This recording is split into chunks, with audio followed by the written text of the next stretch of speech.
Et si tu veux plus de vidéos de ce type, n'hésite pas à liker et t'abonner. Si tu souhaites rejoindre le Discord, les liens sont disponibles dans la description. Sur ce, bon visionnage.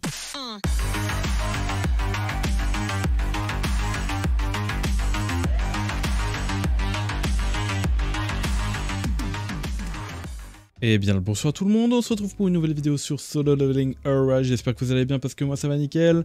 On se retrouve pour une nouvelle vidéo pour du coup un showcase de Baek Yunho, donc on va aller voir ça tout de suite. Donc Baek Yunho est un type lumière du coup qui va faire de l'attaque en fonction de sa def. Il va aussi break l'ennemi avec un bon gros def et aussi mettre de la def réduite. Donc nous allons du coup aller voir son kit. Comme je vous l'ai dit précédemment, du coup il attaque en fonction de sa défense, donc il faudra l'équiper en défense. Comme on voit justement, son attaque normale va pouvoir briser légèrement, donc faire un break léger, ce qui est assez intéressant si jamais par rapport au boss araignée. Ensuite, nous avons cette attaque-là qui fait de gros dégâts, justement avec l'attaque de noyau, qui va aussi faire une brise légère. Nous avons aussi cette compétence de base qui va faire une brise légère moyenne, donc très important quand à partir du moment qu'on a le bon élément, admettons le light. Cette attaque va aussi faire pas mal de dégâts en fonction de la def, donc c'est plutôt ok là-dessus. C'est surtout au niveau de la deuxième compétence qu'on va retrouver vraiment énormément de dégâts par rapport à son attaque, en plus de faire un break lourd, donc vraiment très intéressant. Au niveau du soutien, c'est là où on appelle justement le personnage sur Sung Jin-woo qu'on a besoin de soutien. Il va faire un break moyen et il va infliger des dégâts de violente explosion équivalent à 400% de la défense et applique l'effet de défense réduite. Donc il va faire 400 de dégâts par rapport à violente explosion, donc plus de 1000 à peu près si on fait le calcul normalement. Et nous avons la défense réduite qui va proquer en personnage soutien, donc c'est un très bon personnage par rapport à ça, par rapport à la def réduite. Le seul problème, c'est l'une des def réduites qui dure le moins longtemps, donc 10 secondes c'est très peu, vous avez vraiment pas beaucoup de temps pour pouvoir faire vos enchaînements, donc généralement il faut vite enchaîner sur vos autres personnages si vous voulez profiter de sa def réduite. Ensuite, nous avons l'ulti qui fait vraiment de gros dégâts, comme on peut le voir, 4029 de dégâts. C'est plutôt énorme, c'est même l'ulti le plus violent que j'ai vu, voire même le deuxième ulti le plus violent que j'ai vu sur le jeu. Sinon, inflige des dégâts élémentaires de lumière, inflige des dégâts de violence explosion équivalent à 400% de la défense et applique l'effet de défense réduite au passage. Donc il va mettre une défense réduite et en plus il va refaire 400% de dégâts supplémentaires par rapport à sa défense. Donc si ça se cumule bien, ça veut dire que son ulti est encore plus violent que ça. Pour le QTE, malheureusement, il est buggé comme tous les autres QTE par rapport au français. Donc il faut le lire en anglais, pas le choix malheureusement. Bon, je crois qu'il fait du break def et au passage il met peut-être une def réduite, à moins que je me trompe, je crois pas qu'il met de def réduite, mais en tout cas il met du break def d'après mes souvenirs. Ensuite nous allons attaquer justement le passif, là où ça va être le plus important pour comprendre bien le personnage. Donc l'effet de flamme blanche est appliqué lors du dernier coup compétence à l'exception des attaques de base. Donc il faut comprendre que justement il y a l'effet flamme blanche qu'on va pouvoir cumuler. Lorsque l'effet a atteint 3 cumuls, il active violente explosion. Il inflige des dégâts équivalents à 400% de la défense de l'utilisation et applique défense réduite à la cible. Durée illimitée. Il faut bien comprendre que durée illimitée est liée par rapport à flamme blanche mais pas défense réduite. Défense réduite, ils ont déjà le cooldown là et on peut voir que ça réduit de 20% la def de 10 secondes. Donc voilà, donc il faudra cumuler du coup 3 fois la flamme, on verra ça dans le gameplay après, comment faire, c'est juste en lançant des compétences qui va nous permettre justement de cumuler ces flammes. Donc maintenant nous allons voir les constellations, si son kit va changer entre temps ou s'il va rester le même, du coup il n'y a pas besoin de faire d'autres kits. Donc augmente les dégâts de coups de pied perçants de la flamme blanche de 150%. Donc coup de pied de perçant de la flamme blanche, il me semble que ça doit être du coup l'ulti, voilà, frappe de la flamme blanche, c'est l'ulti, donc on va améliorer de 150% en sachant qu'il faisait déjà 4000 de dégâts et en sachant qu'il avait 400% de supplémentaire par rapport à la def. C'est assez violent, 150% ça veut dire que on passe de 4000 déjà à 8000, plus les 50%, donc oui on passe à 10 000 de dégâts si je comprends bien avec l'ulti, enfin avec la compétence 1, c'est très violent en tout cas. On va aller passer à la suite. Compétence 1, enfin en tout cas Constellation 1 a l'air très pété pour l'ulti. Et du coup, Constellation 2 augmente l'efficacité de brise de l'utilisateur de 10%, donc il pourra briser encore plus vite. En plus de faire plus de dégâts, il va pouvoir briser encore plus vite. c'est tout bénef, c'est tout bénef. Et je suis sûr qu'avec cette constellation, l'araignée passe easy. Lors de l'utilisation de la compétence de fosse sans fond, l'utilisateur, après l'effet flamme blanche débloquée, débloque flamme blanche, ok, augmente les dégâts lumière de l'utilisateur de 30%. Ok, donc, alors si je comprends bien, c'est l'utilisateur applique l'effet flamme blanche débloquée, dès qu'il met flamme blanche, il va augmenter ses dégâts de lumière de l'utilisateur de 30%. C'est vraiment pas mal sur les boss lumière tels que l'araignée ou par exemple Igris, où on pourra faire justement plus de dégâts. Au niveau de la 4ème étoile, on peut observer que le taux critique de l'utilisateur va augmenter de 8%. Pas négligeable, 8%, on prend. On a déjà vu mieux, mais la 4 étoiles, elle est plutôt ok, on va dire. Lorsque l'utilisateur rejoint le niveau, il récupère 100% de sa jauge de puissance et les dégâts de violence explosion augmentent de 80%. Alors lorsque l'utilisateur rejoint, il récupère 100% de sa jauge, en sachant qu'on a vu que l'ulti pouvait faire de gros dégâts qu'on a pu voir. Donc ça veut dire qu'il pourra récupérer directement son ulti, directement ulti. C'est très violent, vraiment, et je pense qu'il y a moyen de faire des petites dingueries avec ce personnage. Et du coup, les dégâts violente explosion augmentent de 80%. Comme si c'était pas assez, quoi. Violente explosion, on peut le retrouver justement ici.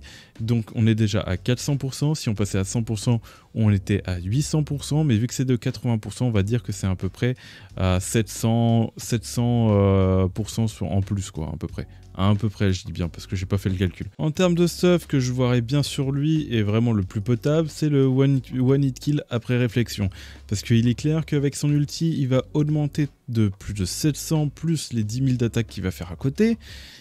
Il va faire vraiment beaucoup de dégâts, en sachant que si on peut augmenter son attaque de 25% lorsqu'il est déjà à 10 000, il va passer à 12 500, en sachant que la défense de violation extrême va faire en sorte de booster encore plus l'attaque, donc il pourra peut-être atteindre les 20 000.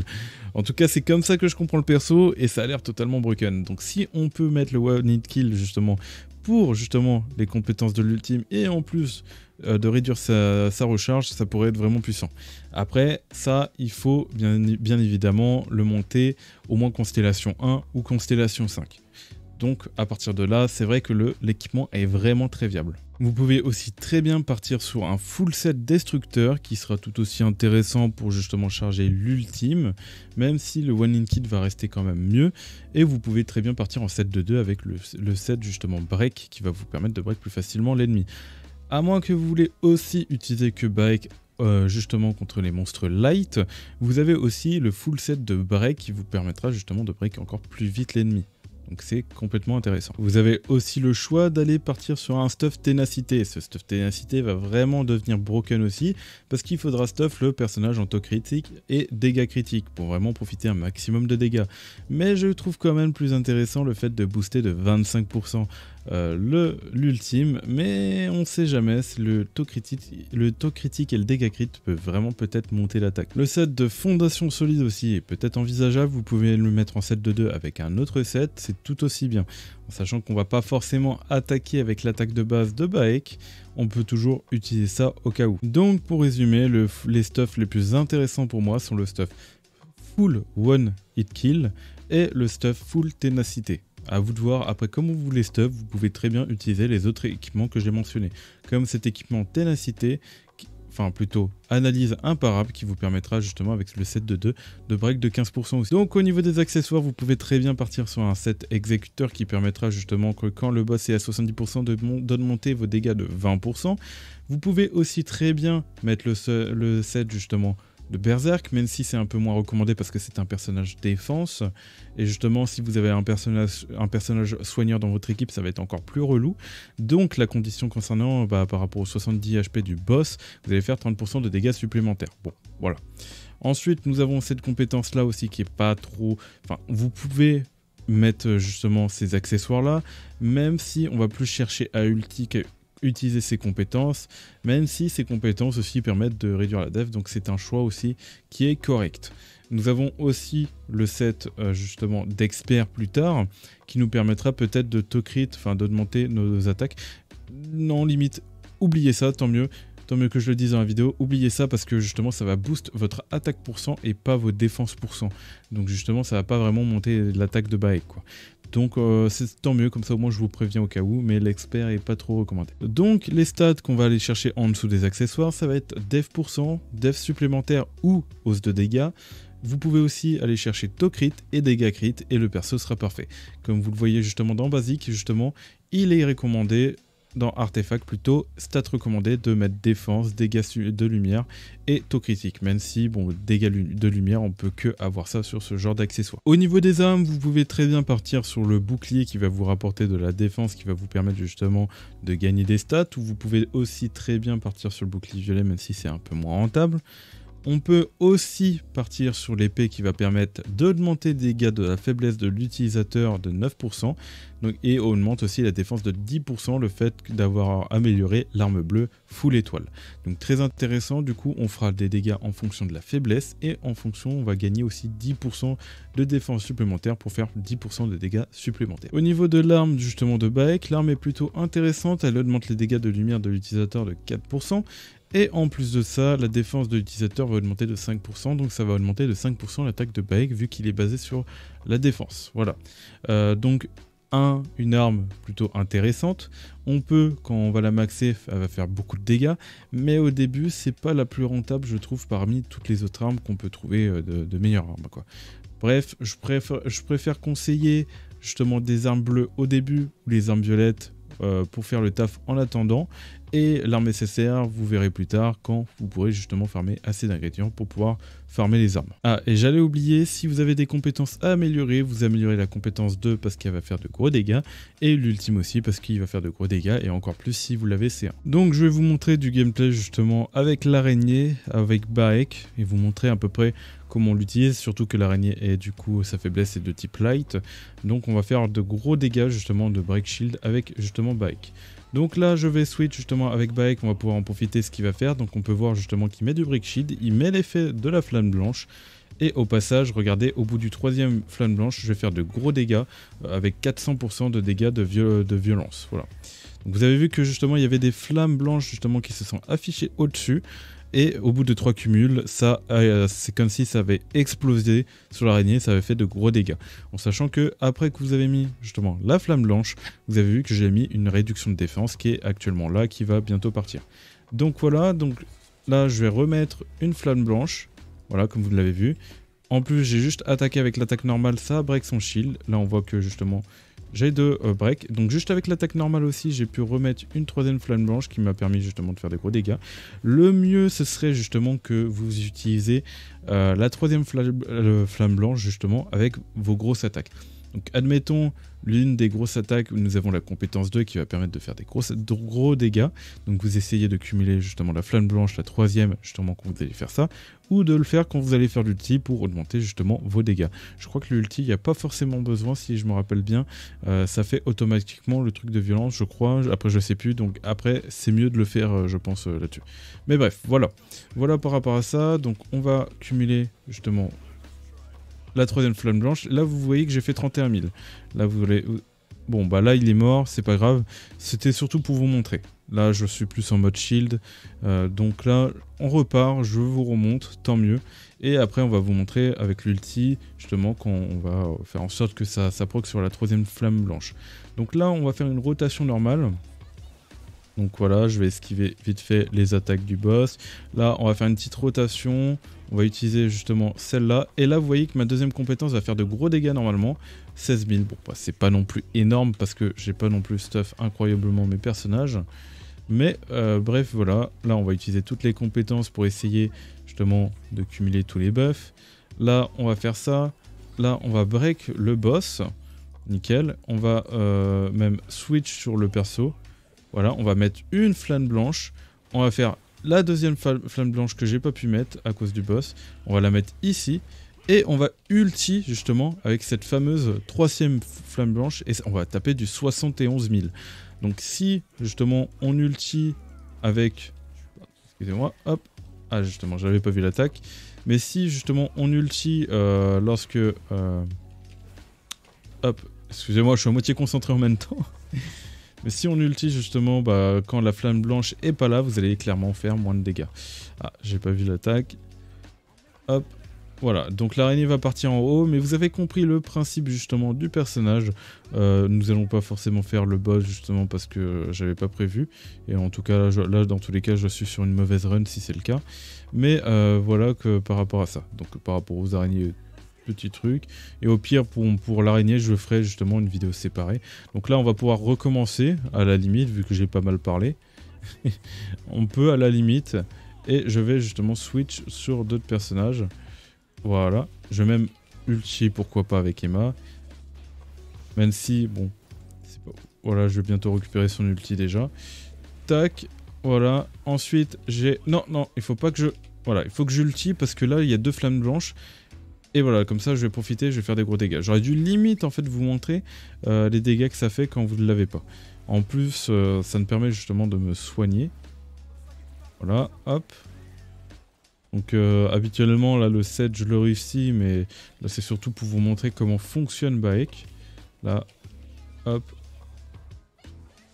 On va profiter justement des dégâts d'Emma. Ok, nickel. Enfin, Emma, elle c'est un cas à part. Elle est vachement plus montée que mon justement... Alors justement là je vais vous montrer, donc il y a 16 secondes, là vous voyez que tout à l'heure j'avais fait du 71 000 et tout, donc ce serait bien justement que j'ai la def réduite et que je vous montre avec l'ulti là actuel. Là il me reste 40 secondes justement, je vais pouvoir vous le montrer, hop, là on va pouvoir break justement l'ennemi, là du coup voilà je fais 26 000, et là on va ulti du coup sans l'explosion qu'on a, et là on va faire du 81 000, après on a la def réduite, ouais, enfin en tout cas c'est comme ça que je le comprends, voilà. Si vous avez peut-être... après j'ai quand même fait du 80 000, mais peut-être que tout à l'heure j'ai ulti sans break def, sans réduction de def et tout, qui fait que justement j'ai tapé plus fort quoi. Mais voilà, donc on va retenter à la limite, pourquoi pas, si jamais d'ulti encore une dernière fois, pour vous montrer, même si je pense que ça va être un peu foutu. Voilà. Ah non, malheureusement, je n'ai pas l'ulti. Mais voilà, vous avez compris un peu le principe du personnage. Vous allez justement faire plus de dégâts sur la 3e flamme que vous allez faire. Donc voilà, donc j'espère que cette vidéo vous a plu. Si vous avez des commentaires à redire par rapport à ça, parce que bon, c'est vrai qu'à la fin j'ai un peu mal joué justement de Baek et tout, du coup j'ai pas pu tout vous montrer correctement. Mais si vous avez compris le principe, justement, vous avez juste à mettre justement de la def réduite, mettre justement 2 flammes et d'ulti justement sur la 3e flamme pour faire vraiment un maximum de dégâts pour booster de 400% les dégâts. Bon, voilà, par rapport à la def. Et ça jouera beaucoup sur votre def. Si vous n'avez pas beaucoup de def, ça sera compliqué justement de faire plus de dégâts. Mais voilà. Donc j'espère que vous avez aimé cette vidéo. N'oubliez pas de liker et de vous abonner. Et moi je vous dis tout simplement autre chose pour de prochaines vidéos et de prochains lives. Allez, bye tout le monde.